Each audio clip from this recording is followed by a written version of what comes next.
Good morning, folks. Eric here, back with another standard brew. This time, keeping it simple, keeping it straightforward, playing some mono white aggro, classic sort of white weenie list. Let's talk about the one drops: 4 Cheeky House Mouse, 4 Lightstall Inquisitor, and 4 Voyager Glide Car. I'm a fan of this card. I don't think many people play it, but it synergizes quite nicely with our 2 drops. Survives through board wipes, scries when it enters, which is not irrelevant. Like, helps you filter out your lands if you don't need lands, or helps you find lands, etc., etc. All nice one drops that have a little flex to them. Lightstall Inquisitor is probably our best like opener play, but Cheeky House Mouse does just fine. Whereas Cheeky House Mouse is much better in the late game, especially against these big green Ouroboros decks that create a wall basically that where the Cheeky House Mouse allows you to just go through all of that, bypass it all. As far as our 2 drops go, we have 3 Bulwark Ox, 4 Reluctant Role Model, 2 Ademi of the Silk Shoots, aka Spectacular Spider-Man, hard to keep track of them all, and 4 Sunstar Chaplain, 4 Sheltered by Ghosts. Pretty solid, pretty classic. The main stars of this show are Reluctant Role Model and Sunstar Chaplain. They synergize really nicely with Voyager Glide Car, allowing you to activate those abilities on turn 2. And they both have these like 1/1 counter sub-theme synergies. And we have, with a new card from Avatar, a couple new cards from Avatar, Abandoned Air Temple. Really, really nice synergistic land with the mono white aggro strategy, and United Front as a one of, testing it out here, where you can spend 2 white plus X to create X 1 white and 1/1 white ally creature tokens and put a 1/1 counter on each creature you control. And so we're able to place these counters on all of our creatures. Bulwark Ox can sacrifice to give our creatures with counters hexproof and indestructible. Reluctant Role Model, when any creature dies with counters that you control, you can move those counters around to other creatures. And Sunstar Chaplain uses them to tap down your opponent's creatures or artifacts if that ever comes up. Not super relevant in Standard right now. As for our 3 drops, we've got Yera and Oski, Weaver and Guide, aka Arachne, from the Spider-Man set. She is a 3-mana 3/3 that looks at your opponent's hand, chooses a card type other than creature, and adds a permanent tax to that card type, as well, permanent as long as she's around. And you can also unweb her for 1 mana. Or, God, this Through the Omen Paths thing, it's confusing, isn't it? I don't remember what the main set word for that is, but web slinging. Yes, web slinging, of course. You can web slinging her back to your hand. There's a little bit of friction here with Lightstall Inquisitor having Vigilance. And Sunstar Chaplain also cares about like tapped creatures, so it's a little weird. But with our other 1 drops, Cheeky House Mouse and Voyager Glide Car, not only is it really easy to have tapped creatures with Voyager Glide Car, but Cheeky House Mouse is really nice to bounce back to your hand because you can then use its relevant sorcery once you're done, like once you're past the early game stage, and a 2/1 is no longer that relevant. We also have 4 Aven Interrupters in the main, another great target for in-web. Flash in, counter their thing. I find Aven Interrupters best in decks that put pressure on early and give you the advantage of holding up this effect, because it's not a hard counter spell. It's more akin to like a Time Walk effect. So you don't want to use this in a grindy, slow deck where eventually they're just going to play their thing out anyway. You want to use this when your board state is such that you're going to kill them on the following turn, and it just like delays their board wipe 1 critical turn, right? We're also testing out 3 Honors. I think this is an interesting idea. Very efficient. 1 mana, put a counter on a creature, draw a card.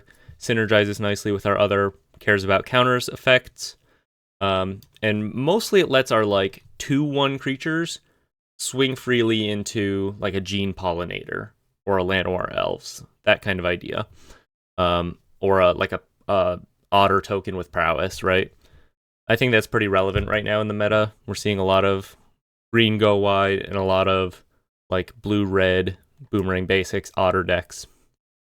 20 lands, a couple Soulstone Sanctuaries, and then as for our sideboard, we're on 4 Voice of Victory for control, etc., etc. 3 Enduring Innocence for more grindy matchups, 3 Seam Rips, 3 Rest in Peace, 2 Get Lost. That's it. Mono white aggro. I think it's a real deck. I think it's a real meta contender. I think it's actually quite good into the Badgermole Cub decks that go wide. As long as they don't have like a blistering fast start and just, if they're on the play and they have a blistering fast start, there's probably not a whole lot we can do. But we have access to a lot of sneaky flying and evasion that oftentimes, if we chip in enough early, we can close out the game without really them being able to do anything about it. This is a great hand. Gonna keep this. We're also good against red aggro decks with our 4 Sheltered by Ghosts in the main, and into the control matchups as well. Running these Aven Interrupters and Ademis in the main gives us a lot of flex. I think it's a really, really solid shell here. We'll lead on the Voyager Glide car. We're going to take the Sunstar Chaplain for sure. This is probably our most powerful start that we have access to. Either this or the Reluctant Role Model. We can crew up the Glide car, go ahead and swing, and then we have 2 tapped creatures for our Sunstar Chaplain. So we can put a counter on one of our creatures. Now if they go Badgermole Cub, I probably want to be able to swing with the Sunstar Chaplain.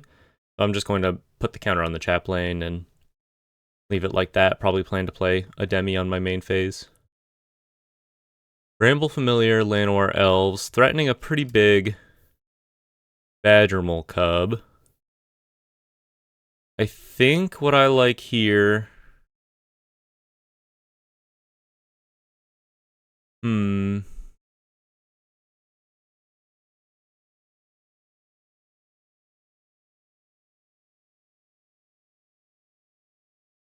I think I'm just going to swing in with the Voyager Glide car. No, I'm going to stay aggro. I'm going to play the mouse. I'm going to crew up the Glide car and swing in with both of my guys here. And if they want to trade, we can trade.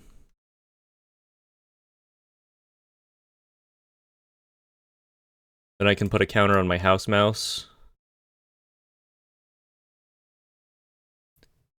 A Demi also can gain flying. Like, flying is really the key factor here, where as long as we get enough chip damage in early, eventually we just have access to 1 or 2 flyers that are sufficient in making this happen. I think this is probably I'm going to put them on the Bant, like, Flash list. Not Flash, the Bant, like, ally combo with Doc Orlock, and they're stuck on blue mana.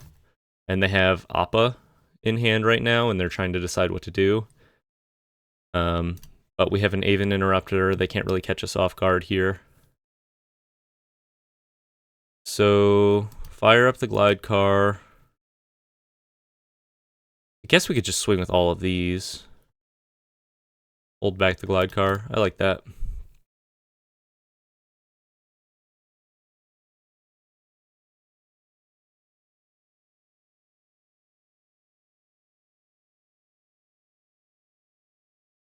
Going into chump mode a little bit. Flashing in Appa. We'll go ahead and even interrupt the Appa. A nice solid, also Aven Interrupter, a really, really solid piece against the against this deck, because they care about casting things from exile so much that, like, we just get like this built-in tax. Honestly, I think this deck has a lot of play right now in the meta. Aven Interrupter stocks are going up. I like that we have these really self-sufficient creatures that threaten to grow big enough to close out the game on their own. So we don't need a whole lot of material. They go ahead and cast their Appa. They don't have a whole lot going on. We can just tap down the Appa with the Sunstar Chaplain and swing with everything.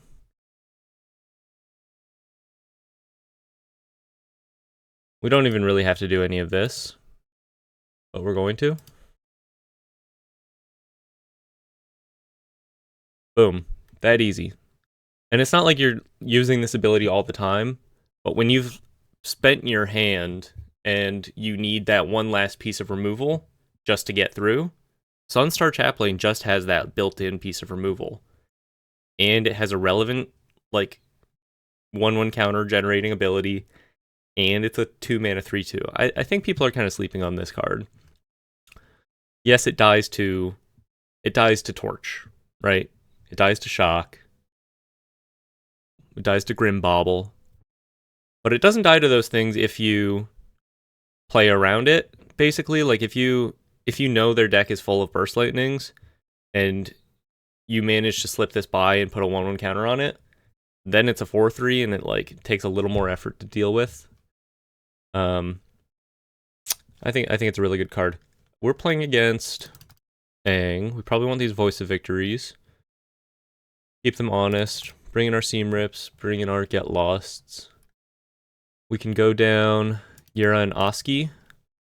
Against, like, decks that are all creatures, this doesn't really do anything. You can maybe argue that this should just be a sideboard card exclusively, but I think right now, having some play against the, like, fast lessons deck, like the Is It Boomerang Basics deck, I think that's kind of important here. Cheeky House Mouse seems pretty good. I like the Honors. We could probably go down a couple of Demi. They're not that good. Same with Bulwark Ox. I don't think we're that worried about our creatures being dealt with. We just need to present more of a proactive game plan and shut down theirs.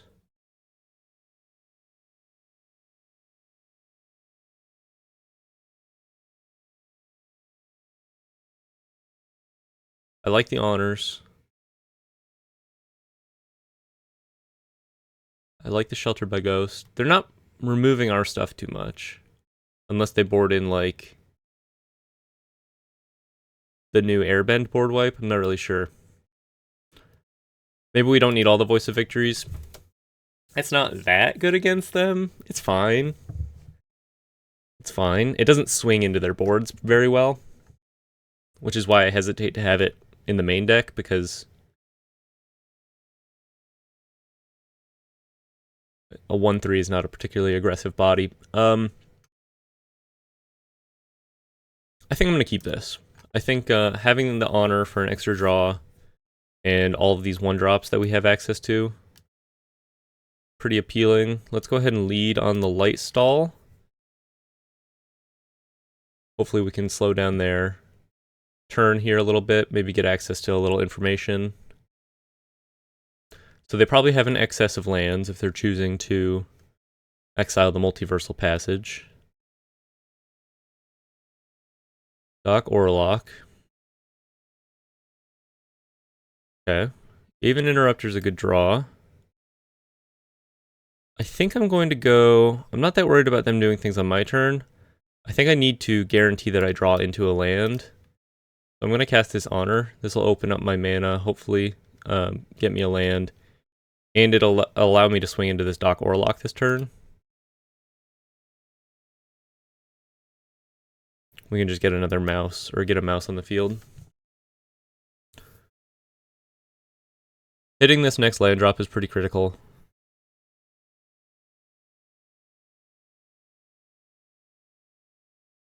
I don't think they can necessarily just win from this position unless they, like...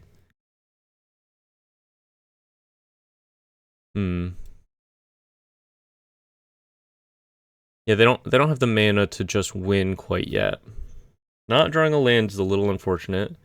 I guess we can play Voice of Victory. They don't have anything. We'll swing in with the Lightstall Inquisitor. They decided to keep an interesting hand. Oh, they didn't have double white, so they couldn't flash in an Appa. And they don't have an Aang, because they didn't stop my Voice of Victory.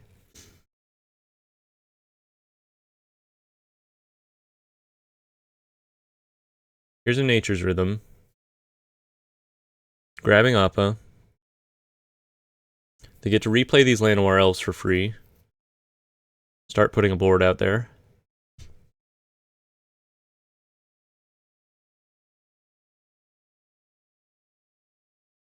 Okay, Seam Rip on Doc Orlock. Locks this down for a little bit.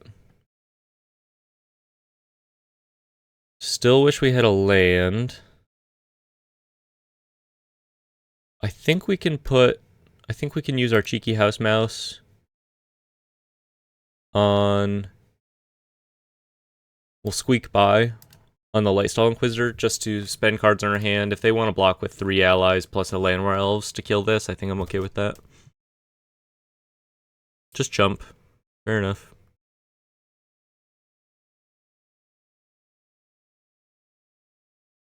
Not feeling great this game. Kind of stuck on lands here.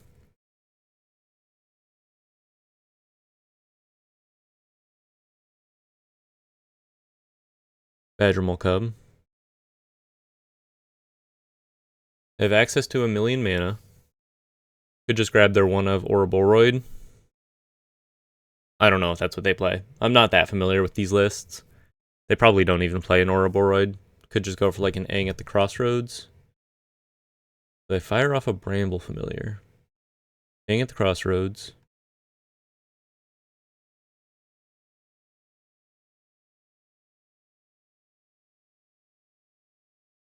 I'm pretty far behind.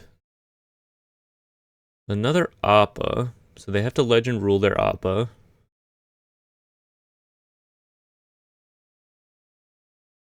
A little awkward. But now they get to airbend some things. Still no Doc Orlock, fortunately for us. They only airbend Aang at the Crossroads. There's a land. That's pretty pivotal. So we just pass here.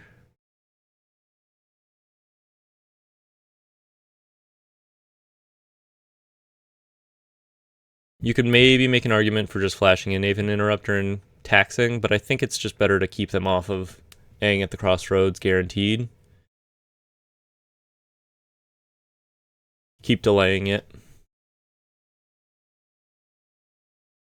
Nature's Rhythm, pretty annoying. But Aven Interrupter also taxes spells cast from the graveyard. Quite good against their deck. Let's just go ahead and counter this. They could have their Aang by now. Okay. They counter my Aven Interrupter, and now they have the resources to grab Doc Orlock off of Nature's Rhythm. So we'll go ahead and scoop that up. Fortunately for us, we have the play. I think we go down... Let's go down the Voice of Victories and up the Bulwark Oxes. Go for more of an aggressive slant. Maybe even the Ademis. I don't think we're that interested in keeping them off of like their instant speed stuff. I don't think it makes a huge difference to us. And we just need bigger bodies to be able to attack with.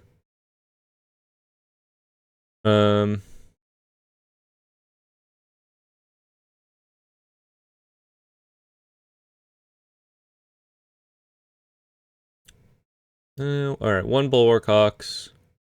We'll go down 1 Honor. Try it like that.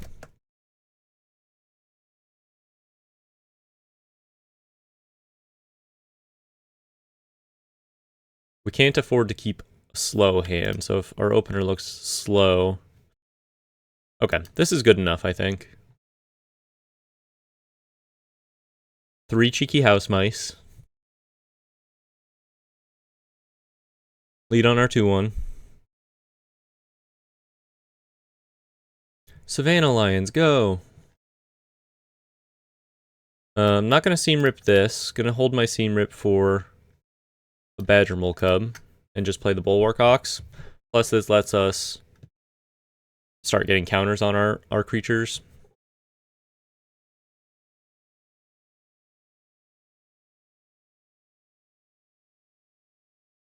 Okay, no Badgermole Cub.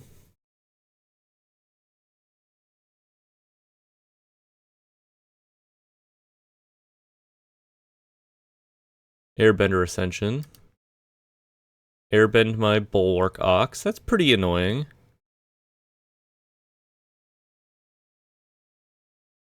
Okay. Plains is a good draw.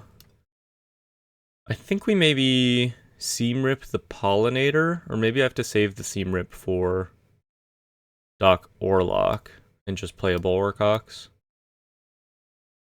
I think that's the line. Continue to play our mice.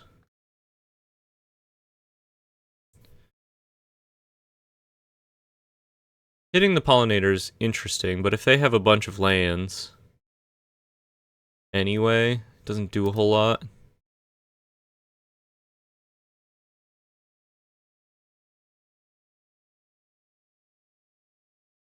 Okay, land's a pretty good draw. I think what I want to do then is they are representing Aang, but we can even interrupt Aang. I think I want to Seam Rip the Bramble Familiar, and then crew up the Ox and swing in. This takes them off the ability to... Okay, there's Aang. We can just interrupt this. And now he has to cast... Our opponent has to cast Aang at sorcery speed, which is not particularly good. And in tapping out for Aang, they've opened up a really nice attack here for me. I can put a counter on Aven Interrupter. Make them airbend it, which gives me access to Aven Interrupter again. I think that's pretty good. Plus I can sacrifice Bulwark Ox if I really need to give it hexproof and indestructible.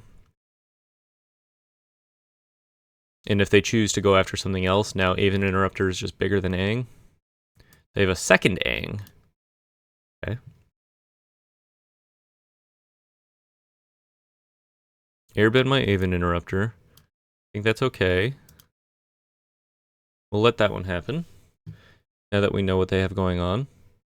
So they have a free Aang that they have to play at sorcery speed. Not sure why they didn't play the plotted one first.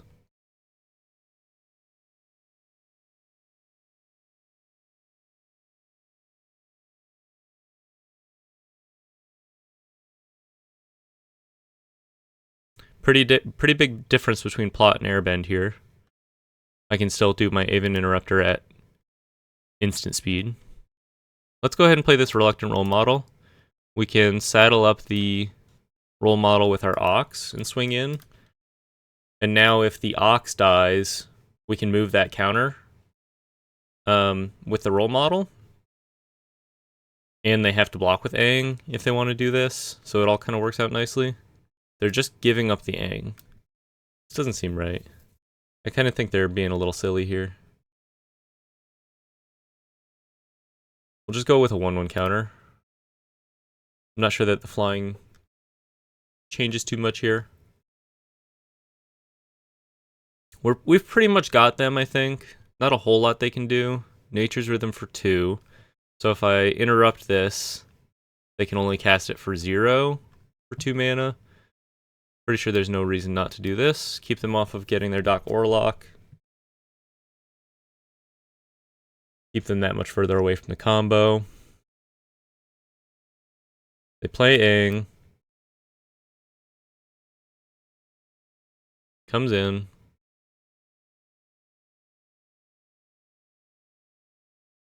I know you're not going to target my Aven Interrupter this time.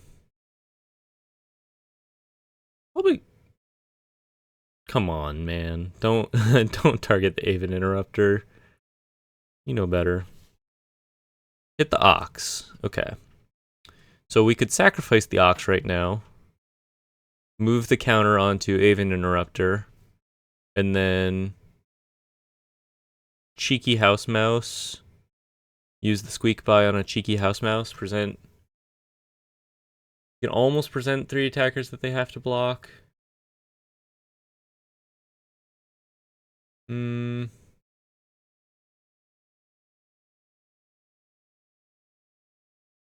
If we draw like an Honor,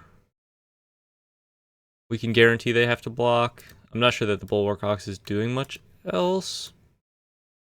I'll just let him airbend it. A demi.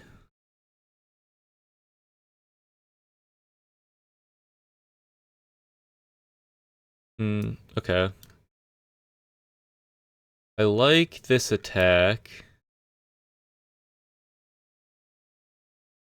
And then we play a demi. We just swing with everything. We play a demi. They're guaranteed taking a pretty good chunk of damage here.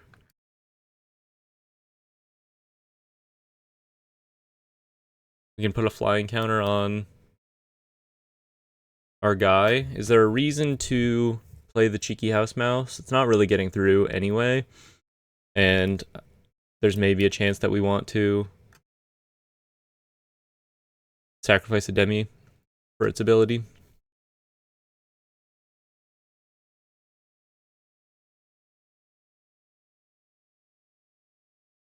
Good clean first match. I think we should be closing this one out pretty nicely. Still at 20. Nice. Nice win. Good demonstration of the interaction that we're capable of producing with Aven Interrupter. It's just enough to like help us finish out the match, close out damage.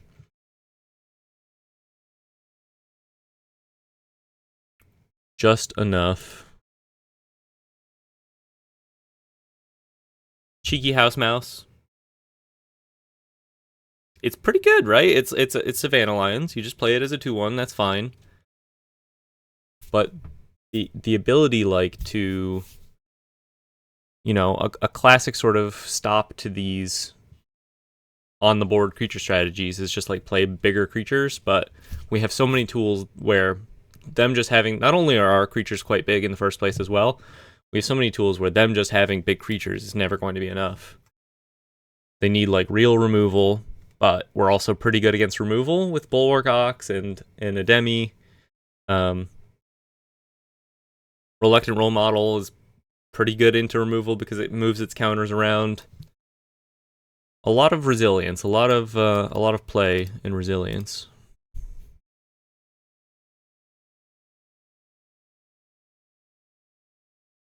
Okay, is it? Would like to see a... Just go ahead and swing for 2 here. Probably play one of our Bulwark Oxes, sets up our Reluctant Role Model nicely. And we have an extra one. Torch my mouse. Play an Ox. Pass it to you. Trying to snowball. Every time we're on the... Every game, basically. We're just trying to snowball. Stick something and let it generate counters. Let's go ahead. Let's get the light stall on the field. Make them make a decision, and then we'll play our Bulwark Ox.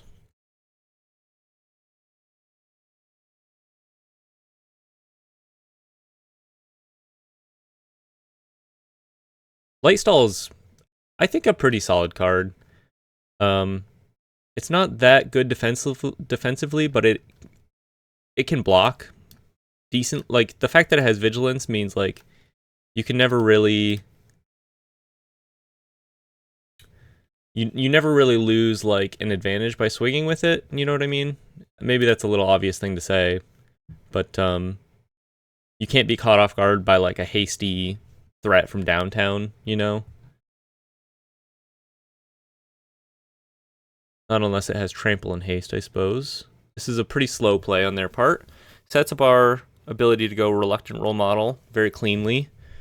Distribute some counters to our friends and turn on our Bulwark Ox's protection here.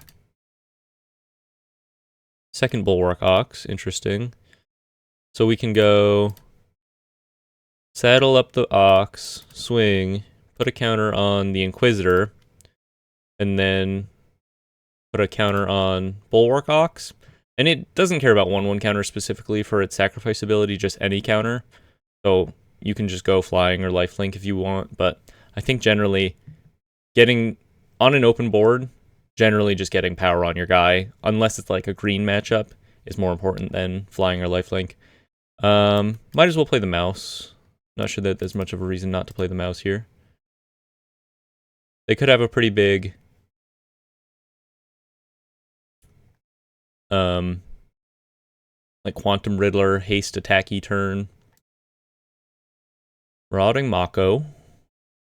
Marco Sharko. Winter Night Stories. Tapped out.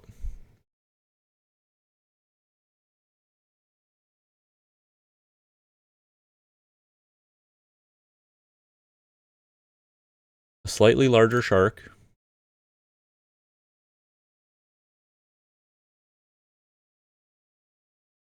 So we get to play our Bulwark Ox. We get to put a counter on this Bulwark Ox when we swing. And then basically win out in any sort of trade.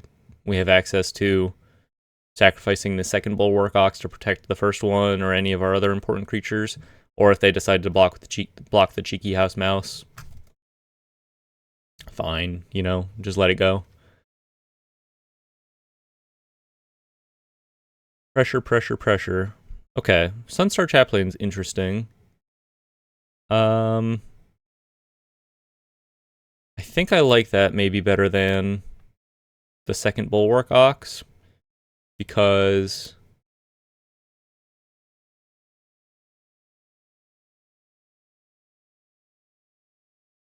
maybe I just leave back the cheeky house mouse this time. Because it's more aggressive, and we don't have access to 4 mana guaranteed next turn to be able to play it and activate it. And I think we're at sort of a critical juncture where they probably need to block here, and if they don't, they're going to go to 6. Okay, they don't. That's kind of crazy. Do they think they can kill me next turn? There's no way. Let's go with a flying counter, I suppose. We can put a 1/1 counter on this cheeky house mouse. Now we have 2 pretty decent blockers in an emergency with Bulwark Ox. We can pretty much threaten to, if we draw another land, double tap 2 things and swing in. Maybe I should have put that counter on the house mouse, or sorry, on the Sunstar Chaplain instead of the house mouse to guarantee some additional protection for our Chaplain here. Okay, well, they're going to have a pretty big attacker. 2 Duelists of the Minds. They're going to have big attackers, but we are at 20, right? Like, I don't think I need to do much more math than this. They can't just kill us.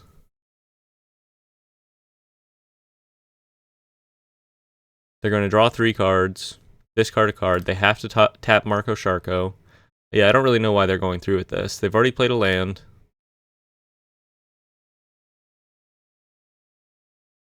They have hasty attackers. I'm still at 20. And we just turn them all sideways. Okay, cool. Thank you for showing me Duelist of the Mind. Bring in some seam rips. Is Voice of Victory worth it?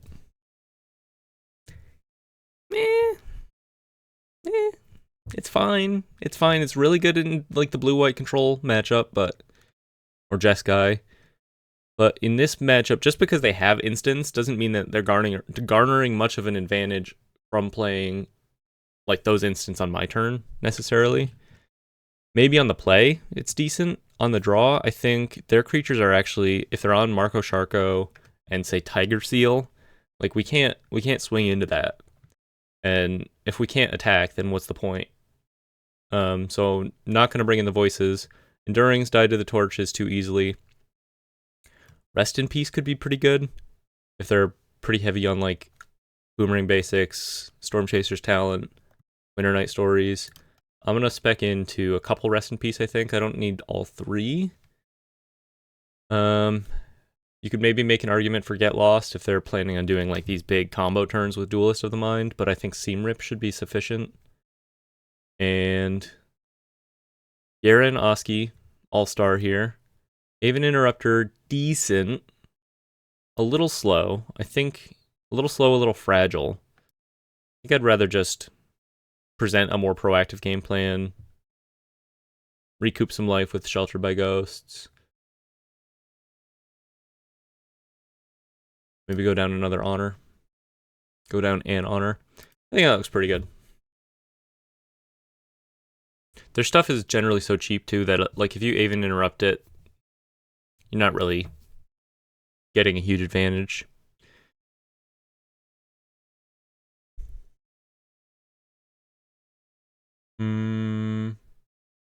One a demi and a dream.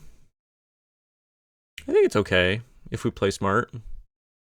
As long as we find a window where we can flash it in, and then flash it in while they're tapped out.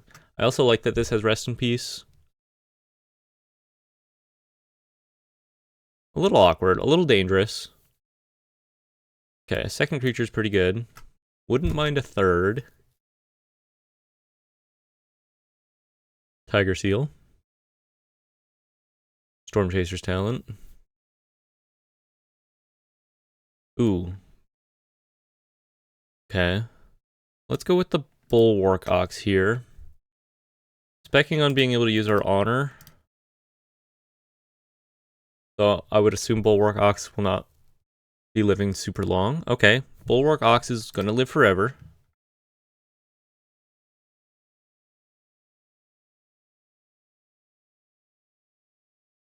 Might just want to slip in our rest in peace while we can next turn. Boomerang Basics in the graveyard. Winter Night Stories in the graveyard. Importantly, Island in the graveyard, meaning they have another land. No blocks here.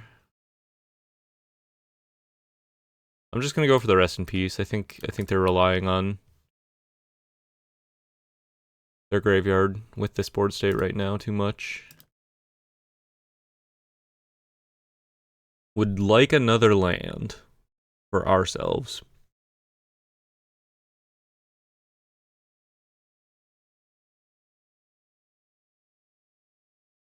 They got greedy, I think, by discarding that Boomerang Basics. Isn't that like the best thing they can be doing? Is just bouncing Storm Chaser Talent?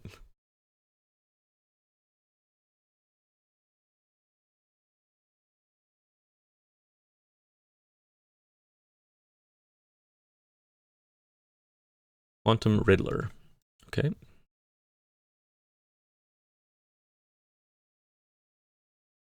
Untap skis. Tap skis. Kills my guy. Our graveyard doesn't matter too much, but I suppose they don't know that. We'll sack the Ox. Oh, rest in peace. doesn't matter. It doesn't matter. Okay.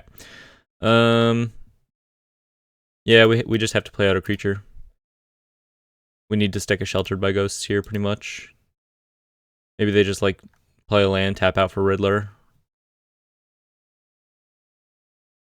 Then they get to keep swinging with the Tiger Seal. This thing is a pain in the ass.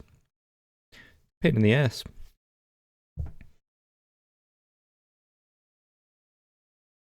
FOMO.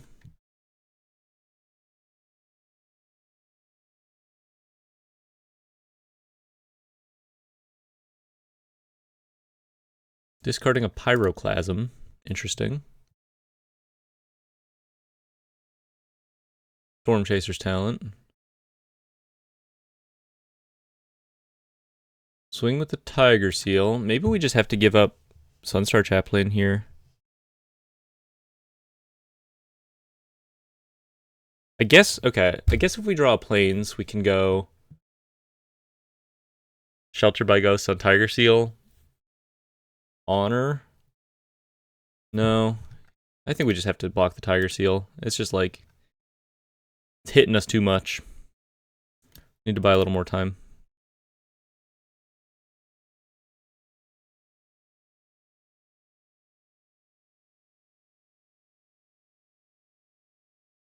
Riddler.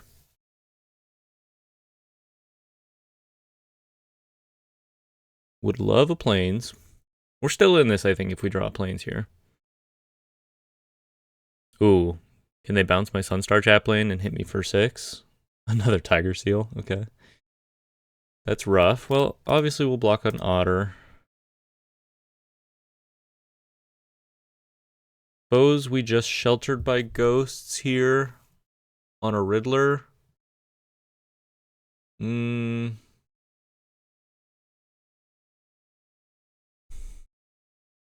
We honor the Sunstar Chaplain. Draw planes. I think this is pretty much our only out. Okay.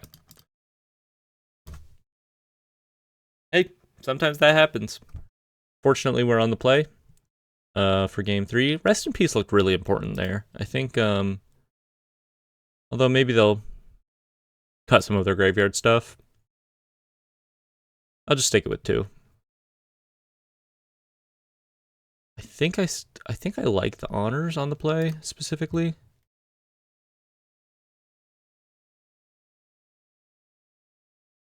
Maybe go down 1 United front. Try it like that.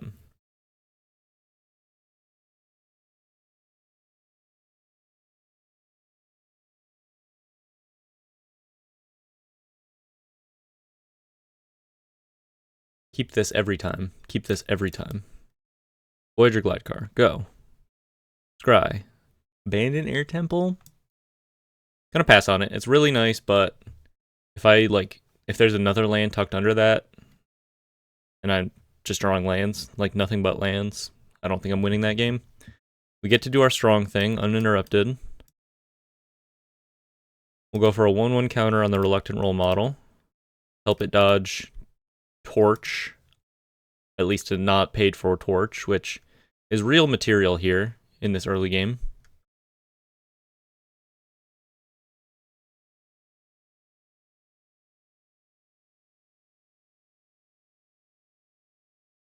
Very strong opener, right? Ending with quite a bit of power on the field, turn 2.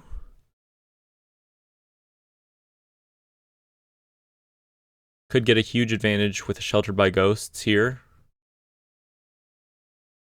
Make this Reluctant Role model pretty hard to deal with outside of like a Boomerang basics. They might just go for the Torch. A Braid. Nice. Fortunately for us, we have a backup.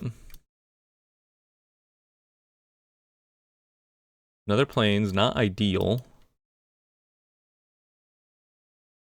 Present the same board here.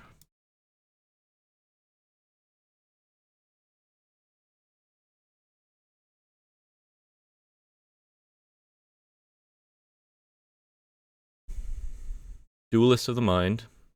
No land. Looks like we're in the driver's seat. If we go double Shelter by Ghosts on this Reluctant Role model, I don't think they have anything they can do about that. To be honest with you.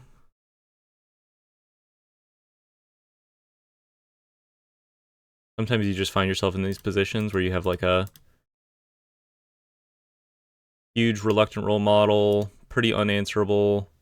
They could bounce one of my Shelter by Ghosts, put themselves back in the exact same position. Yep. Sometimes it's just that easy. Sometimes it's just that easy. A nice little 2-0 overall match win percentage. I didn't say this out loud, but I told myself before I started recording this video, I forgot to move my camera. I told myself before I started recording this video that I would maybe we try down here this time. That I would, if I win 5 matches in a row with this deck, I'm going to toss it into a standard league on MTGO. And I haven't done a league on MTGO in years, but I think something solid like this, a very straightforward game plan, not too difficult to play, but it's got play, might have some success. I don't know. Might catch people off guard too. Do we keep this? I think so. We have access to the Voyager Glidecar Scries to try to hit our land drop here. Sweet. And everything else going on is so powerful that I think it's worth keeping. Okay. Restless Anchorage. Probably blue-white control. think Sunstar Chaplain is a little more impressive than Reluctant Role Model, because in this position it's better to generally just put counters on the glide car. It survives through board wipes. We'll just keep up the pressure here. Crew up the glide car. Swing out. Hope we draw another land. Hold up Aven Interrupter. Get lost the glide car. We get to move a counter here. Maximize damage. Suppose we want a big Sunstar Chaplain. They could have a split up here. Would be really, really nice for them. Not too likely necessarily that they're on split up in the main. Okay. Let's just play out a couple glide cars, I think. Go ahead and attack. 2 glide cars, very nice through Day of Judgment. A Demi's a good card in this matchup, but really in this position we just need another land.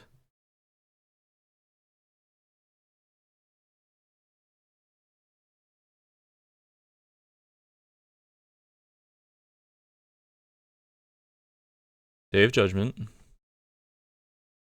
Okay.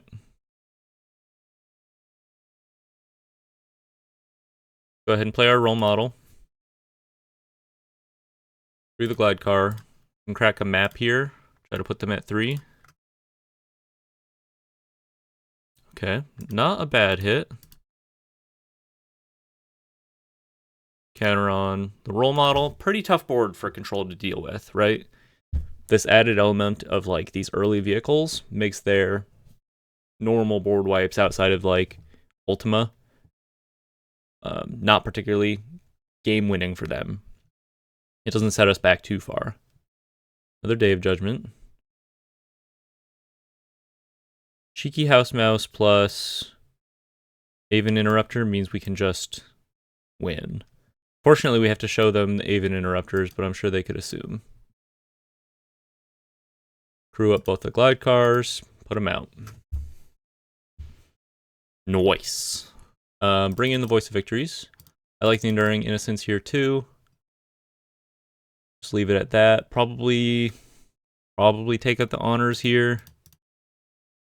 I like honor for helping to ensure that we're winning combat situations.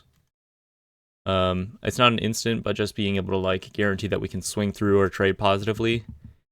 A little less important here. We need higher card quality, better top decks, basically. And we can go down the Shelter by Ghosts as well.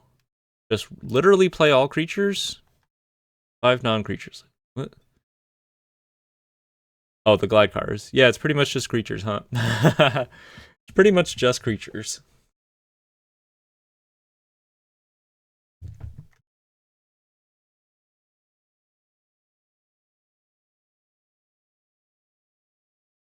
Yeah, I think I'm going to keep this again. Same reasoning. Voyager glide car. Nice.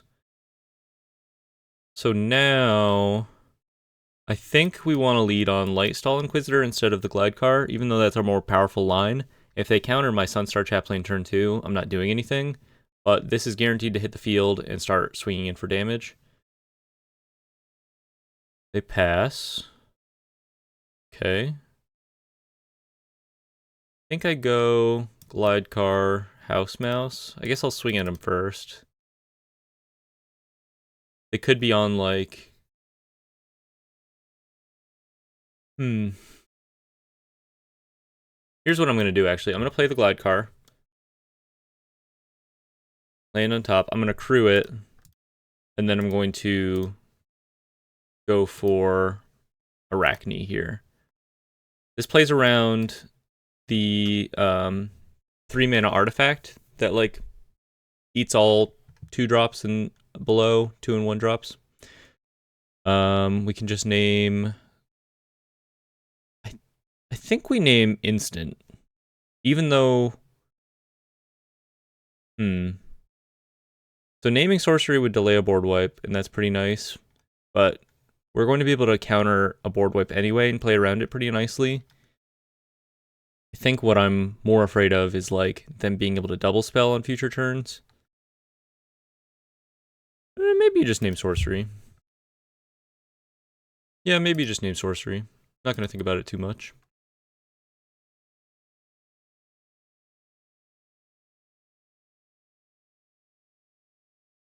We get to replay our Lightstall Inquisitor here.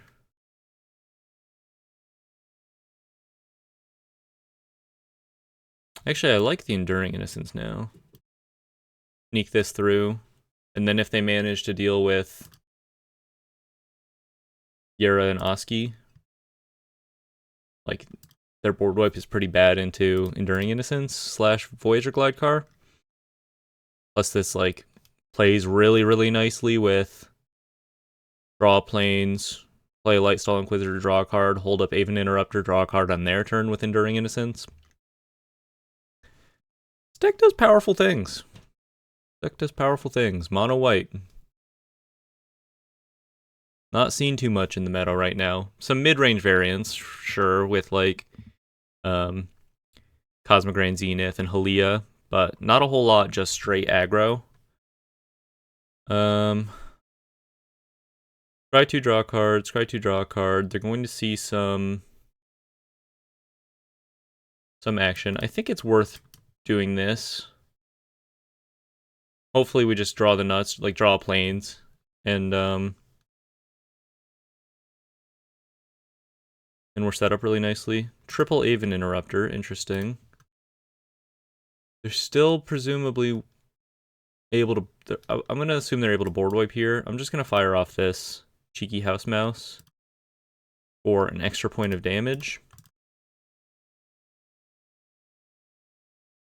Not sure that there's much of a reason to hold on to it otherwise. And then if they board wipe, we're still left with Voyager Glidecar and our Enduring Innocence online.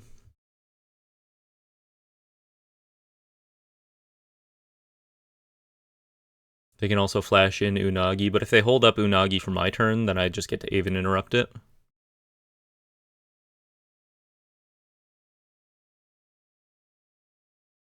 I think we're looking pretty good, gang. I think we're looking pretty good. White Weenie, coming at you. Clean third match. Not over yet, but it feels pretty clean.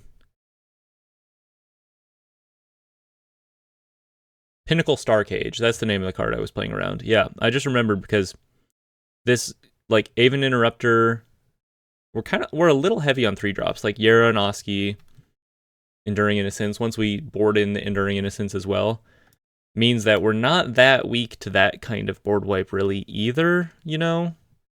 We have a lot of play. I think I'm gonna go with Cheeky House Mouse, draw a card. If I draw a land, then I'm just gonna hold up Aven Interrupter. And this is lethal over the course of a couple turns. They get to flip the Legend of Karuk.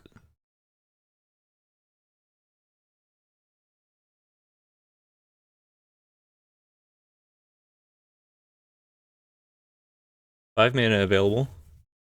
Elspeth. Well, we just counter this and win.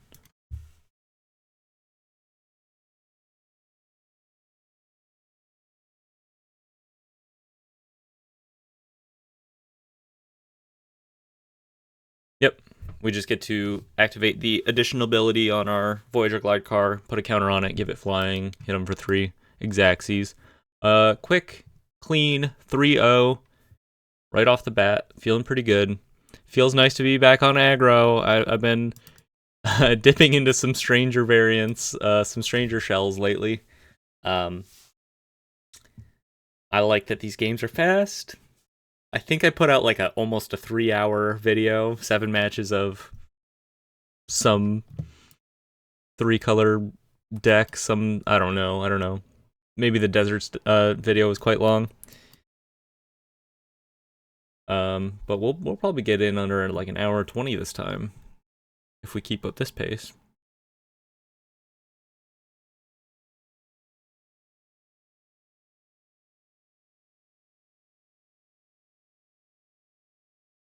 Solid start. Definitely going to keep it. Just creatures, pretty much. Maybe some consideration for throwing out the Yara and Oski off of this house mouse, but I think I like getting the Ox on the field early, generally. Kind of unlocks all of the power of our hand. Cavern of Souls on human. Undercity Sewers, Cavern of Souls on human. Does that mean they have like a Malcolm? Is Malcolm a human? Like a pirate siren? Pirate? I don't remember what its creature types are. Okay, here's what I'm gonna do. I'm going to play a cheeky house mouse. Through my Ox. Saddle my Ox, and then return the house mouse to my hand with Yara and Oski here. They're going to Flood Pit's Drowner my Bulwark Ox. Bitter Triumph. Oh, okay, this is the Caballero Reanimator deck. I see.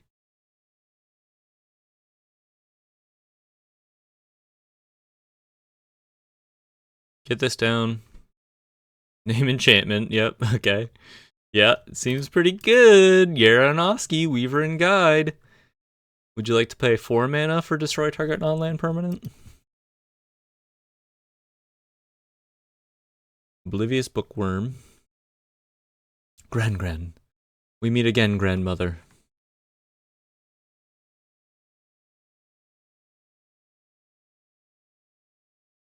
Okay. I think they would double block this. So I'm going to give it 1/1 and then hold up a Demi. No need to, like, rush with our house mouse too much here. Flash in a Demi, get a flyer online. Probably just let them kill Yara and Oski, I'm not sure. Overlord for 3, they're stuck on lands. They're just trying to hit their combo. Whiffs on a Caballero, could have one in hand. Swings in with Gran, draw a discard. We get to kill off Gran.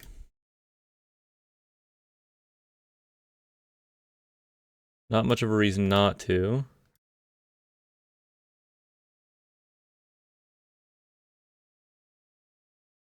We have one last cheeky house mouse in our hand. Let's save this for a position where we're able to just like swing through their big flyers. Abandoned Air Temple is a really nice draw here, I think. So we go...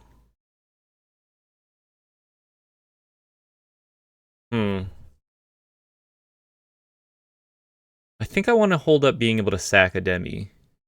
So maybe we don't rip the Abandoned Air Temple quite yet. We can hold up sacking a Demi or activating Soulstone Sanctuary. I think being able to sack a Demi is important because we can get it in our graveyard. Let's swing with everything here. Put more pressure on. Put it in our graveyard in case they living end. And then if they don't, we can just activate Soulstone Sanctuary.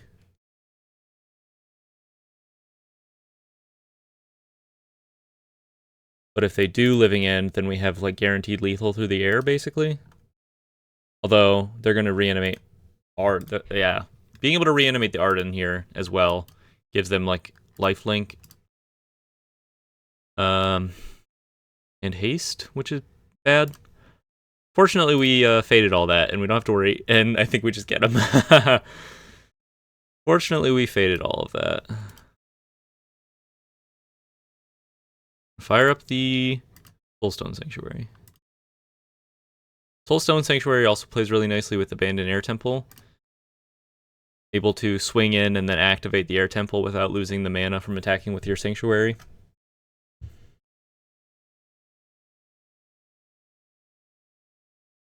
Another Ademi. So say they have Bitter Triumph. If they have Bitter Triumph, then...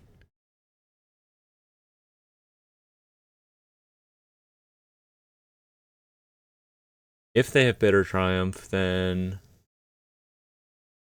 the best way to play around all of this is...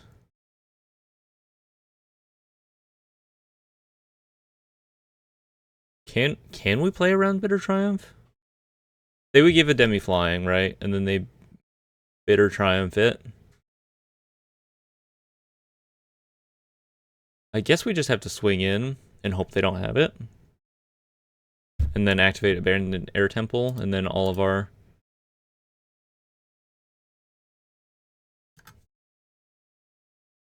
all of our creatures are lethal.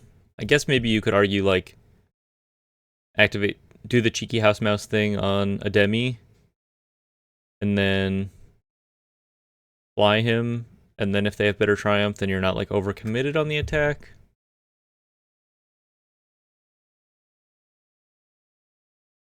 And then you can replace a Demi next turn.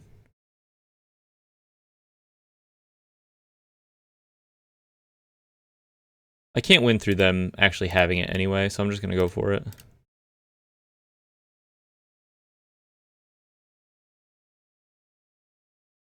Like if they have the Caballero. They have to discard a land here. Do they have it?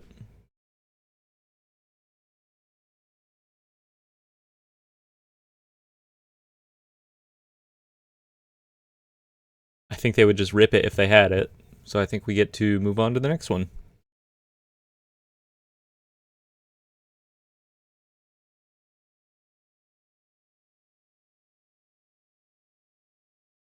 Couple 4/4s coming at you. Scoop it up. Come on. You know you don't have it. why are we just sitting here? Analyze the pollen. Oh, you're so close to Caballero. You're so close. Maybe you do have it. Analyze the pollen plus land. Emmet Selch won't do it. Come on, dude. You know this won't do it. Get Emmet out of here, bro. Okay. Rest in peace, obviously. Anything else? Get Lost? Get Lost can turn off their lifelink, demon guy, Arden. Like, when it's really important.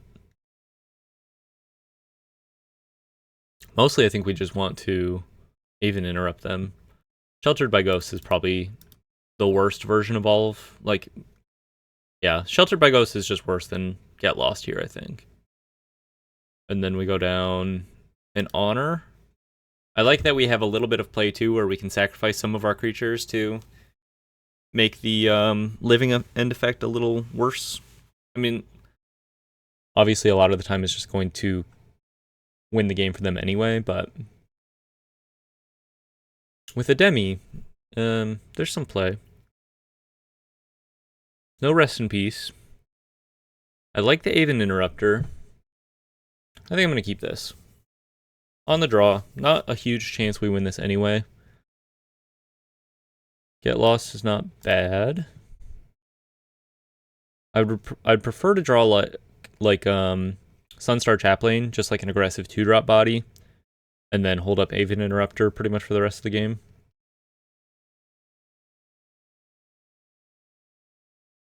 Tax and Effect in their hand. Pretty solid. Lightstall Inquisitor is pretty solid here, I think, because either they sacrifice some early, like, graveyard generation effect, say they exile a Town Greeter, right? That slows them down on a couple angles. Or they choose one of their big creatures, which they can no longer then discard. Or they choose Caballero, which slows them down a turn ultimately anyway. It all works out quite nicely. They choose Gran. Probably means they just don't have blue mana, based on their opener here. Rest in peace. Okay. Yeah, I'm not gonna think about it too much. Just gonna play the Rest in Peace. Hold up an Aven Interrupter. Still no blue mana. Overlord looks pretty poor now. Bitter Triumph. Yeah, we can play a role model here. So this alone now, this like board state, this role model is enough to just close out the game. I like 4 turns. Won't take too long.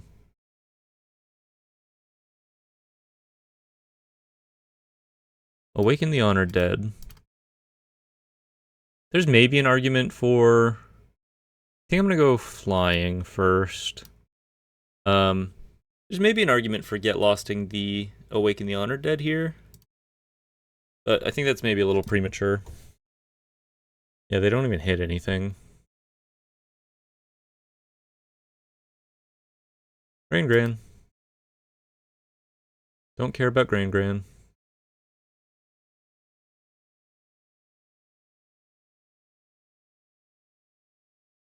Voyager Glide Car.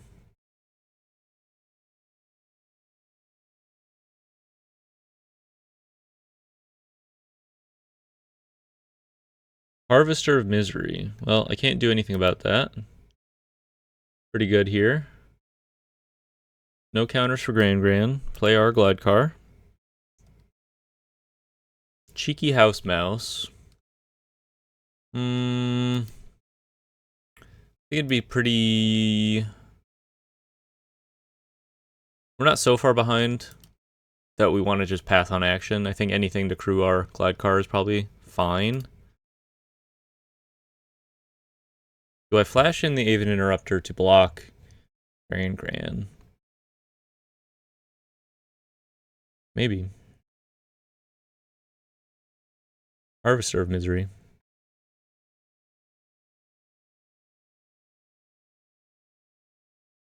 Let you draw a discard. I think I'm going to go for the Avian Interrupter block.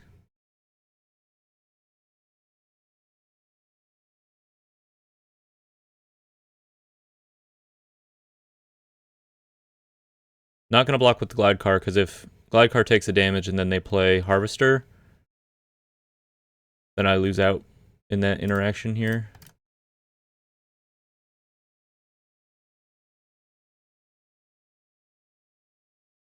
Okay. Discard the Harvester. Means they could have Caballero in their hand. I'm just going to play the mouse and start swinging. They're at 11. If they don't have anything, say they draw lands over the course of the next few turns, then I think we would regret not swinging here.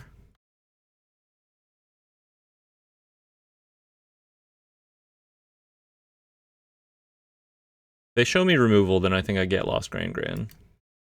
And then make them draw. Basically. I can do it at the start of combat.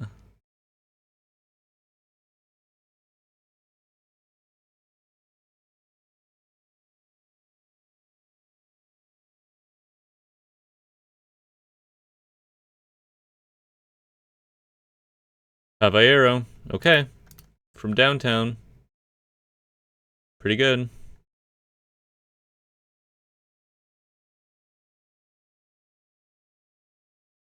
Not a whole lot we can do about this.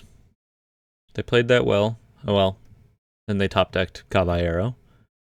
The Mind Bitten. Yeah, we'll move on to the next one. No worries. On the play for game 3. The way that played out, maybe Voice of Victory is pretty good. It's an aggressive 2-drop that doesn't die to the Harvester. You can't really say that about a lot of our other 2-drops here. The mobilized tokens are also pretty nice for inwebbing Yara and Oski. I also think maybe we like the Enduring Innocence in this case. If we're bringing in Voice of Victory, Enduring Innocence pairs quite nicely. Cut down on the honors. Cut down on the Get Lost. Play one less Yara and Oski. Cut down on the United Front.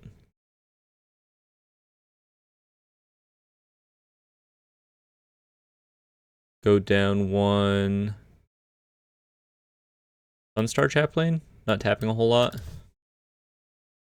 I think it's a pretty decent plan. Just be fast. Be fast and a little more resilient. With the Enduring Innocence, be a little more resilient. A bit of a non-bow with our Rest in Peace. I think you keep a hand with Rest in Peace, though. It's not very fast. But I think you keep a hand with Rest in Peace.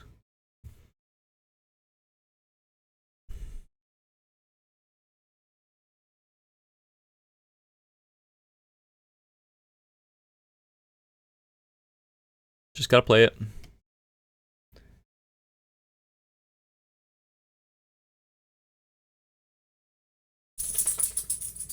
Hi, Maple.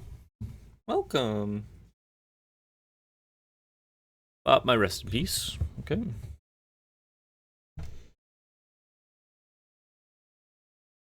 Reluctant Role Model. We'll go for Yera and Oski. Check out their hand. If we name Sorcery... I guess if we name Sorcery, they might fire off the Intimidation tactics, which is not that good for them. It's fine. I think what I'm really afraid of is they go like...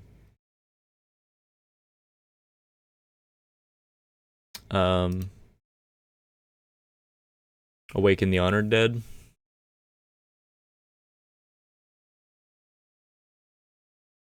Although if I say Intimidation Tactics, they can't harvest and Intimidation Tactics, but they're only going to harvest her if I block Grand, which I'm just not going to do.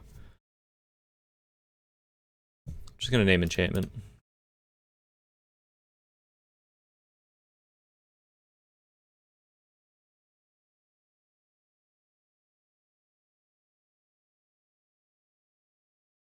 I guess they can't Intimidation and Harvester anyway, because they don't have double black.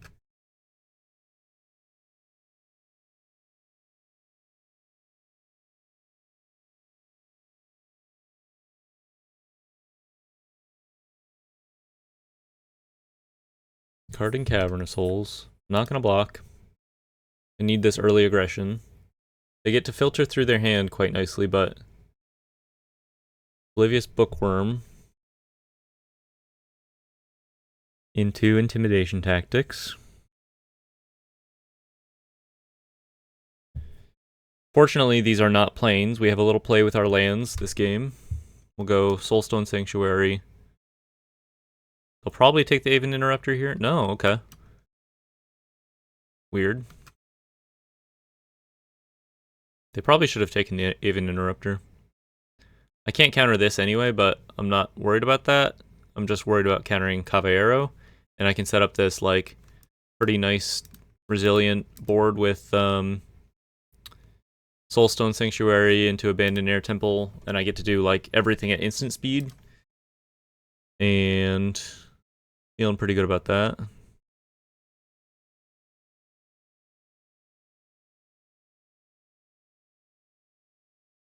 Grand, cycling through everything quite nicely.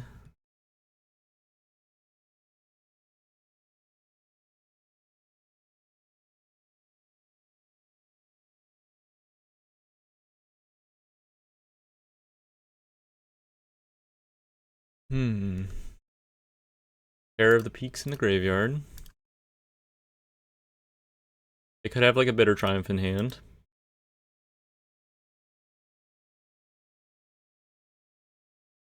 A Demi is a pretty good draw, actually, I think. So it lets us double spell at instant speed, and also... Mostly it lets us double spell at instant speed, which is important. Bitter Triumph on the Soulstone Sanctuary. I think that's okay. I think I just flash in a Demi here. And continue to hold up Aven Interrupter.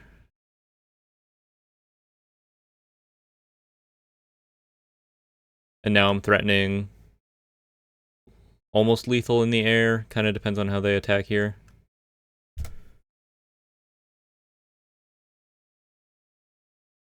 They go for Caballero. Do they even have any good targets? I guess they could hit the Harvester of Misery. Be pretty annoying. Gotta interrupt this. And now Abandoned Air Temple takes them out of Harvester of Misery range.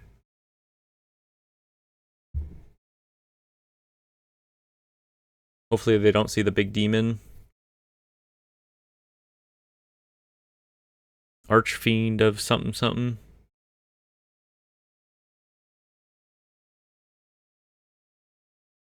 Cheeky House Mouse. Cheeky House Mouse. Not quite lethal.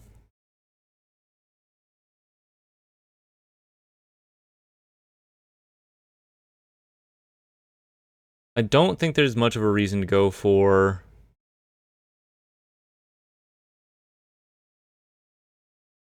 the Abandoned Air Temple situation. I think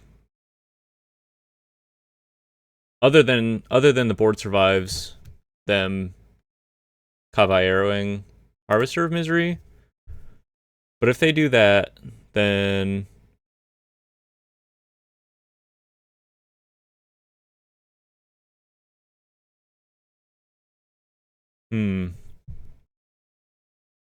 I guess I just maybe I just swing. How do we lose? Maybe I just swing for 2 in the air. Hold up everything I want to hold up.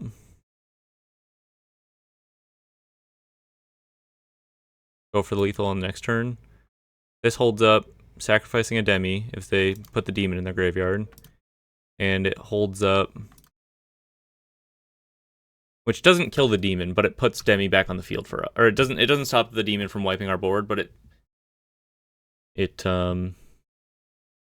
yeah, this is fine.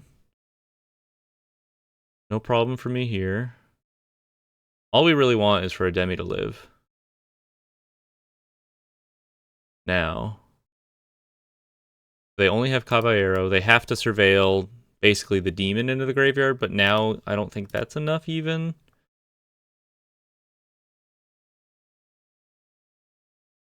And we win. Because we have, even if they bring back Terror of the Peaks to block, we have... Oh, okay. They let this resolve. They're saying you got it. 4-0. Got to showcase a sweet little collection of decks that we played against too.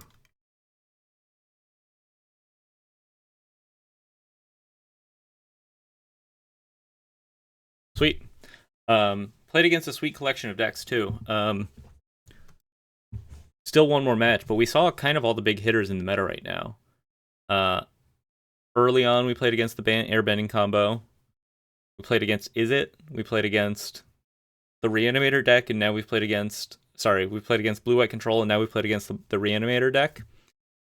I think one more match, in my eyes, the big daddy of the format, if we play against the classic Ouroboros Simic Go Wide list, we'd have a really, really nice, I think, spread of matches featured here, and would wrap this thing up really nicely if we got the win. And then I'd bring it into an MTGO league. I've been meaning to do that for a little while now with some of the lists I've come up with, some of the ones I have a little more confidence with. And I think something really just solid like this, where the creatures themselves are very high quality, I think. And you can just rely on a very consistent game plan. I think this would be a perfect one. If we get that nice 5-0. Still gonna have one more match ahead of us here against Gusromo. The double R is throwing me.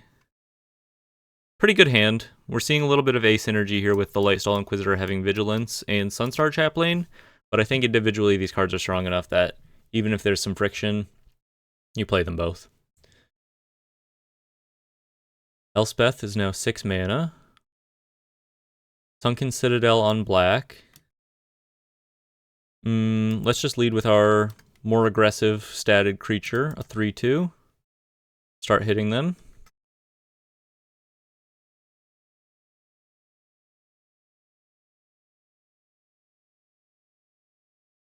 Doesn't take any work. Just a 3/2. You know, like solid, very solid by himself. Okay. Planes for our Aven Interrupter is really nice here.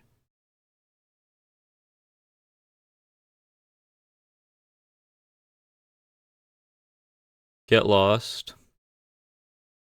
Yeah, I'm just gonna Aven Interrupt this. Keep up the pressure.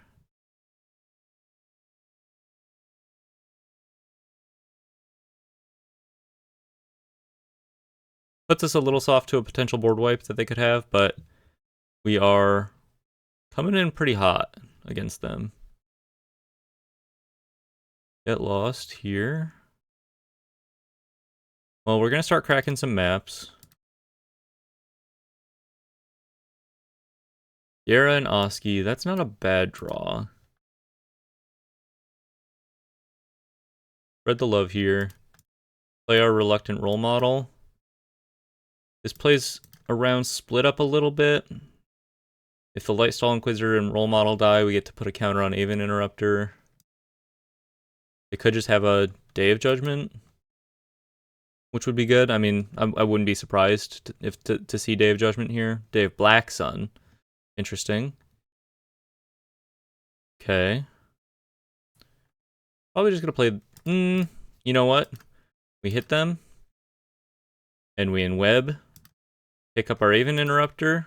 Threaten lethal next turn. Hold up an Aven Interrupter. Ooh! Feels so good. Feels so good. They're so far away from doing anything relevant. Just name sorcery, I suppose.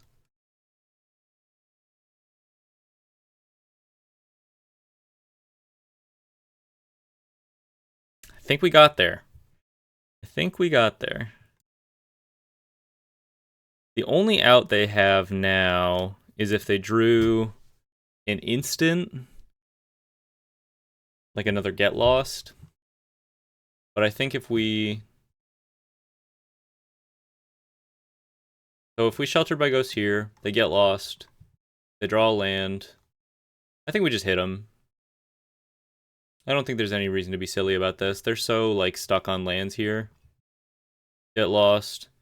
Now we Aven Interrupt this.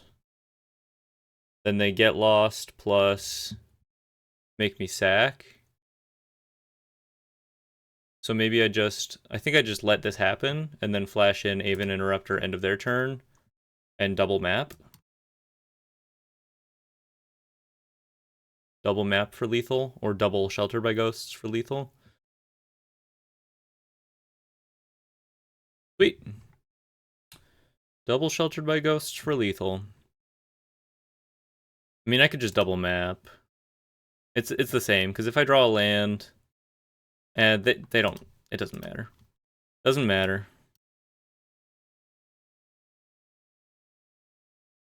Boop. Nice. Nice. Nice. That one felt good. that one felt really good. I mean, it helped that they had a handful of super expensive, ridiculous planeswalkers. Let's bring in the Get Losts. Take out the Shelter by Ghosts. Bring in Voice of Victory is decent. I like the Voice Enduring Innocence sort of situation. Dave Black Sun is quite good against Enduring Innocence, but gotta play what you got. Gonna be relying on our Voyager Glide cards here.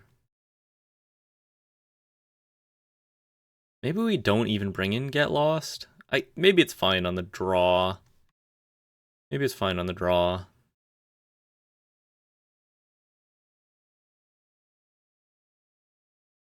Yes, it kills their planeswalkers, but I don't really want them to be casting planeswalkers anyway.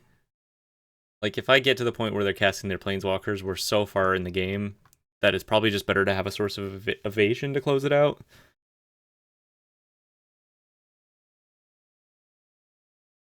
I'm not sure that they could be on any relevant enchantments either. Let's try it without the Get Losts. I'm sure it'll look miserable, like if they resolve a planeswalker and I don't have access to a way to deal with it. But I should have dealt with it sooner, you know? I should have dealt with it before it even hit the board. Like, by just killing them. Great start. Perfect start. Glide car into Chaplain. holding up Aven Interrupter. It's a thing of beauty. Take an Enduring Innocence, plays nicely into the Bulwark Ox. It's a thing of beauty. Seam Rip on my glide car. I think we go Chaplain anyway. Play the Chaplain. Play the Enduring Innocence. And then they can Day of Black Sun for 2. Which is not enough to deal with the Enduring Innocence quite yet. Bootsel's Flanker, this is fine. Kill my Chaplain, get some scry, some life.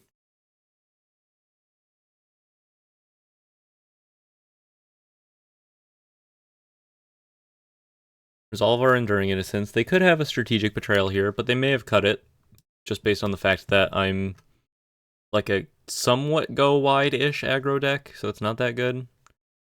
Yeah. Nice. Oh, they're stuck on lands? Yo.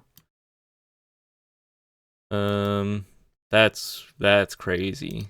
They scryed 2 and they're stuck on lands? What did you keep? I didn't notice. They probably just kept 2. Or shipped 2 non-land cards to the bottom. Okay.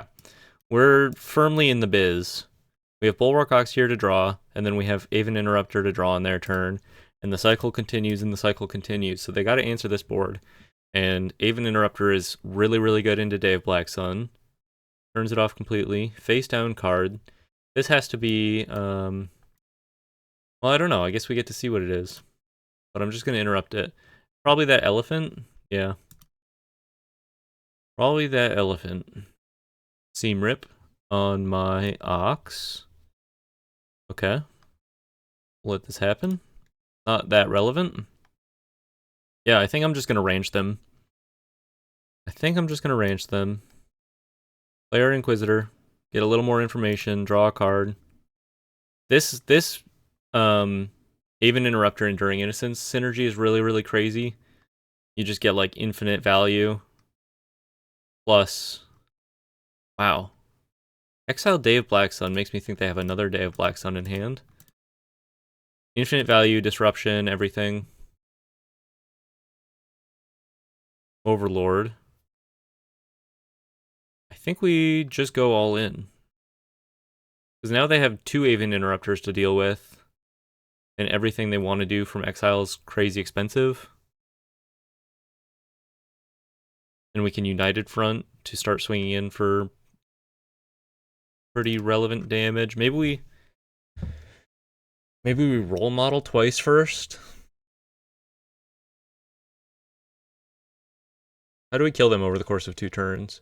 We have Abandoned Air Temple. United. Okay.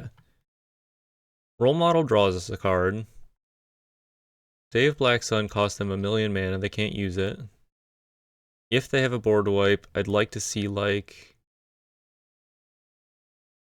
a demi off the top. So I think I'd rather just draw an extra card here. See what's coming. Cheeky House Mouse. That's pretty cheeky. Play a Glide Car. Put a counter on it in a turn. I think this is like the best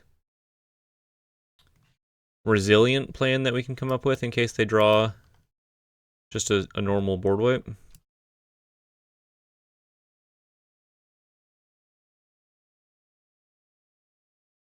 I think I like another role model here. And then we tap both of the role models to put a counter on our Glide Car.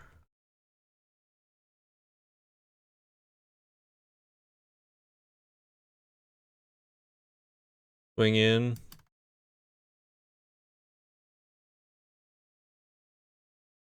Go for 1/1 counters here, I think. I think this is like a really aggressive board. It forces them to have a board wipe here. And then if they do, they're in a pretty nice position because they get to cast out Day of Black Sun for 3. Yeah, that's pretty good. They'll get to cast this Overlord. Nice. Good sequence for them. They're at 16. It might just be wrapped up here, but our United Front looks pretty good. Playing out their stuff. Even Interrupter.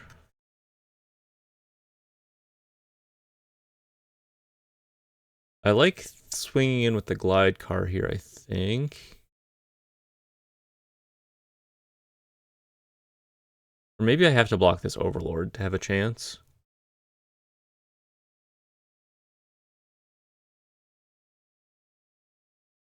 So if I play the House Mouse, play the Voice of Victory.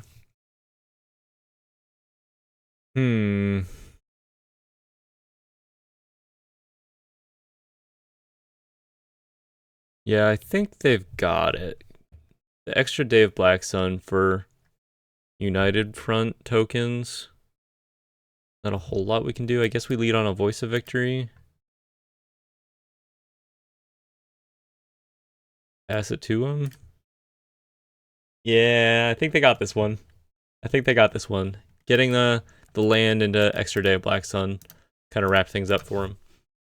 But that's okay. That's okay, because we're on the play. Game 3. For all the marbles. Here. Let's bring in some honors for some early aggro. I liked our game plan. Maybe we just leave it as is. I think our game plan's pretty good. And being on the play just means we get to get under all of their board wipes.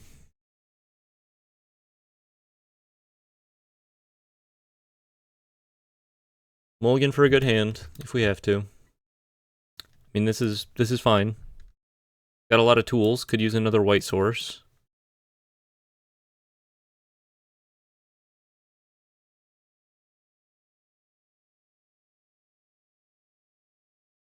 United Front, interesting. What do we think about this card so far?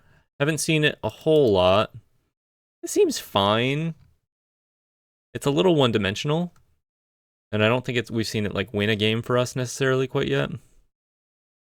Swing in. They'll get lost my Sunstar Chaplain probably. That is fine. Let's go for a map on the mouse. See if we draw planes here. Or another land or whatever. Glide car. Let's skip on that and just play another House Mouse. We're a little vulnerable now to Day of Black Sun, I suppose. But we could just kind of attack with these mice forever now. Day of Black Sun, fair enough. Okay, Enduring Innocence. Enduring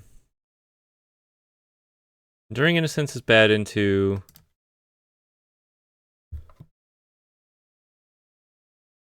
Strategic Betrayal again. But it's good into everything else. Just make them have it.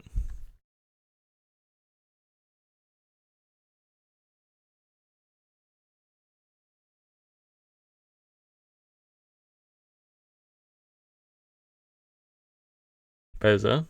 Okay. Yara and Oski. I guess we just pass. Hold up Aven Interrupter.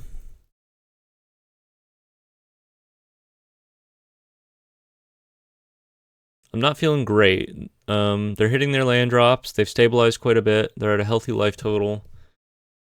We pretty much have to interrupt anything just to get our draw, hit our land drops, keep the cards flowing here.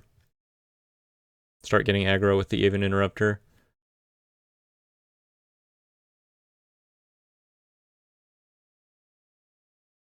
Kind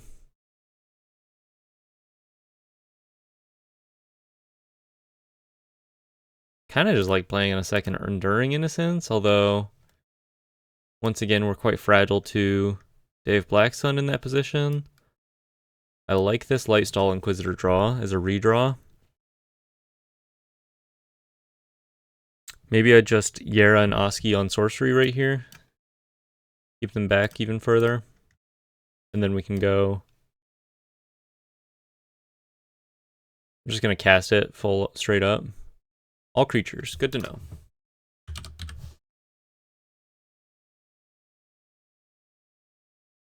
I think we're fine with the demon. I think we're mostly scared of Day of Black Sun at this point. Their hand is kind of clumped up with some garbage. Probably just activate Unholy Annex here. Okay. Looks pretty good. So now, with Yara and Oski on the field, they can still Day of Black Sun for 3, but I think I'm just going to make them have it. I think I'd rather just start seeing a bunch of cards and go wide here. Set up our United front.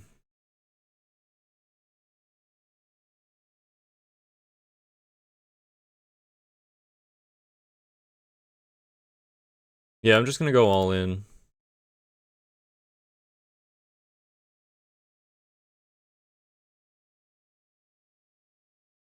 Okay, shows me a Clarion Conqueror. Interesting. Maybe I swing in with 1 Enduring Innocence here. Save something on the field in case they decide to Day of Black Sun. Hedge against it a little bit. Draws a land.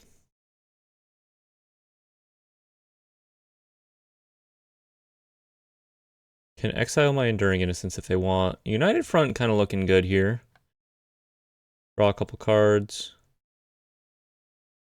2 mana to do this, which means they can't really do everything they want here. We're going to be taking a bit of damage.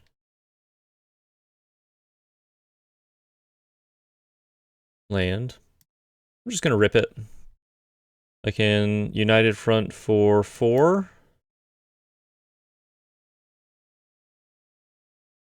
Oh, for 3, because I have Yara and Oski on sorcery. That's okay.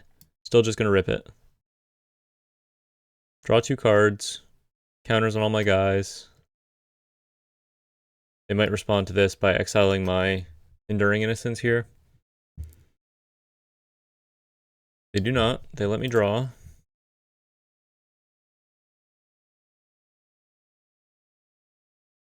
going to swing out. Hopefully set up a lethal over the course of a couple turns here.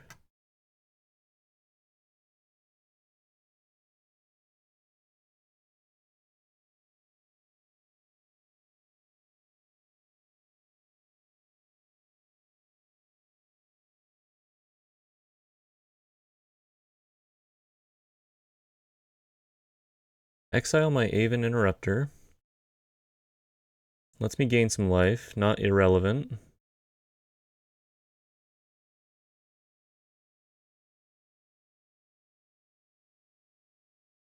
A lot of guys on the board. A lot of play with our Sunstar Chaplain here. Many counters to remove. Probably have drawn a board wipe, I suppose. I'm just going to chump the Beza. Hedge against the board wipe. Not going to kill it fully because they might just be intending to cast it. Cast a second one.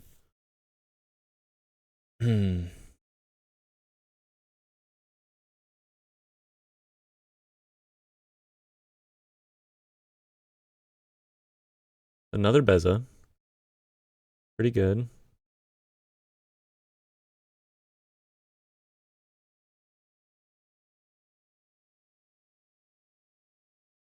We have a Demi to block. We have Sunstar Chaplain to tap down the Demon if we need to.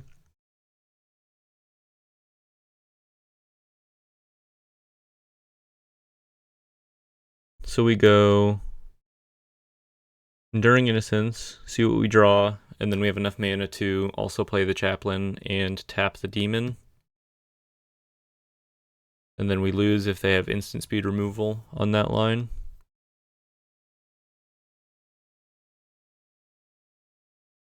Which they really could. I think I'm just going to swing with everything first. See what happens, see what they do. And then if they tap out, then we can go for that line. But otherwise, we could hold up the Ademi after the Sunstar Chaplain. They're going to tap out to activate Fountain Port. Okay. A little weird. So now we play our new Enduring Innocence, draw a million cards.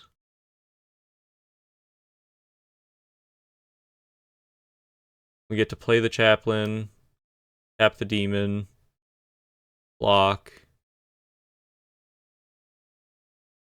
Not sure that we lose to anything through all of this.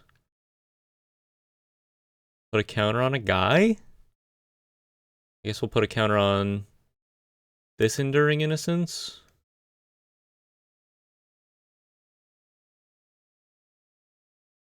Black. Bootsel's Flanker on their upkeep to scry to try to hit a board wipe. Wow. Desperate times. We're not even that soft to a board wipe with our Enduring Innocence. It has to be like exactly Day of Black Sun.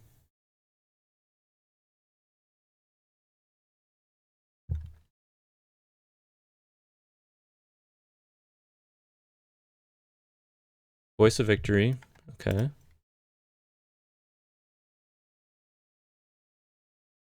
Tap the Demon.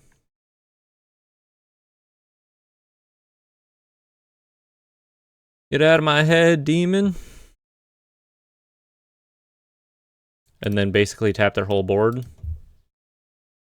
Kill him. Like, if they swing with this Beza and we go to 1, who cares? Right? It's not like they have an extra source of 1 damage. They'll go to 13. And then we tap and hit them for 12, which is not lethal. We could fire up the Soulstone Sanctuary and only tap 1 thing, 4 mana. No, if we draw a Plains or an untapped source, if we draw any land, we can fire up the Soulstone Sanctuary, tap, lethal. But maybe it's just better to block with the Enduring Innocence here. And then we are like then we're still like chilling, you know? We're gaining quite a bit of life. We have a Demi in our hand. We have play. We're drawing a million cards. Clarion Conqueror, so we can't activate the Chaplain anymore. Abandon Air Temple. We can't activate a Demi anymore. I wonder if we can make them block with the Clarion Conqueror, though.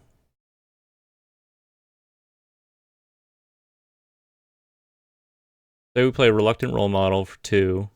Play the Abandoned Air Temple. Swing with everything. Put counters on everything.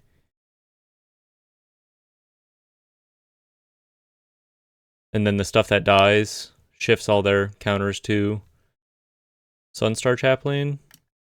Or shifts all their counters to the role model. I guess we see what we draw here. We can't cast a Demi on their turn because of Voice of Victory. Saying that out loud so I don't forget. Another role model. Interesting. Well, we go to combat. We need to gain the life off of the Enduring Innocence here. I think I'm going to hedge a little and hold back a 1-1.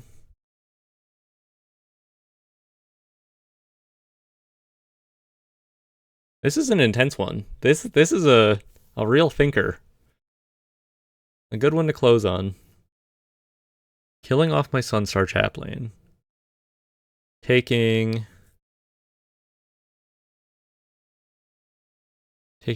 7 currently. Swinging back for quite a lot. If I put counters on, then I only have one more mana to work with, cast a glide card, but I'd rather just present more blockers.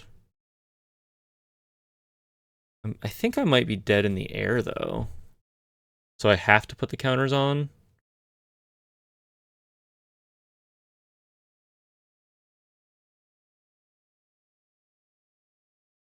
I think I'm just dead in the air, actually. Wow. Good game. Yeah, I don't think I have an out here. That Clarion Conqueror kind of seals things up for me.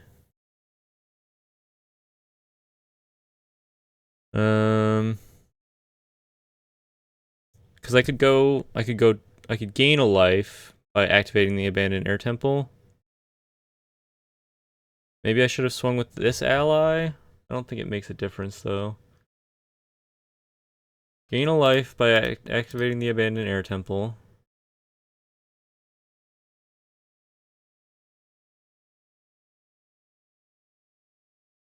Move your counter here.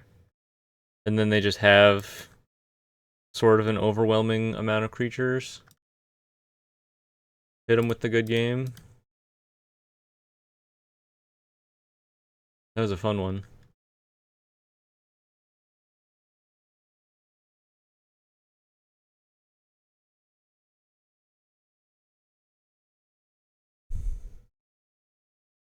Maybe I should have thought about all this ahead of time. Gaining that extra life, important. Maybe I shouldn't have swung with these allies. And then I would go to 11 and maybe be able to mount a counterattack. Yeah, I don't know. I don't know. If you're watching this now in the future, maybe there was a bit of a misplay there and I could have continued to just exist for a little longer. That was a good match. That was fun.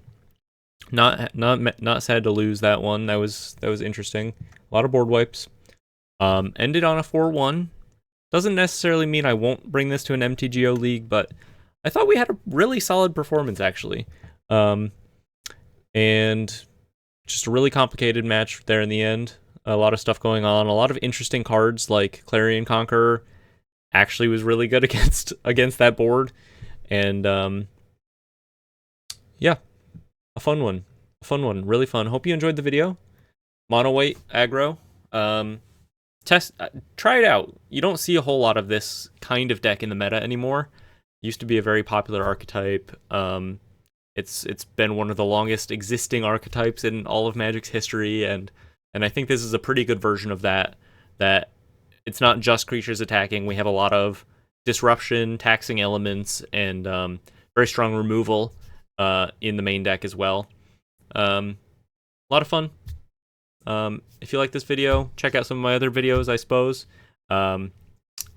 Way back, my green-white herd heirloom video, that was a pretty nice 5-0. I think that's one of the other more competitive, powerful decks that I've posted here. I also think yesterday's video, the black-red Rakdos Jekt deck is quite strong. I think we had a 4-1 run on the ladder with that one. Let me know what you think. If you think you'd like to see some like different, say, MTGO modern content, or maybe we test out some of these decks in standard leagues on MTGO, or a completely different game. I'm kind of open to whatever. But for now, I'm going to keep uploading these Magic videos daily. And yeah, I've been Eric, and hope you have a good one. Bye bye.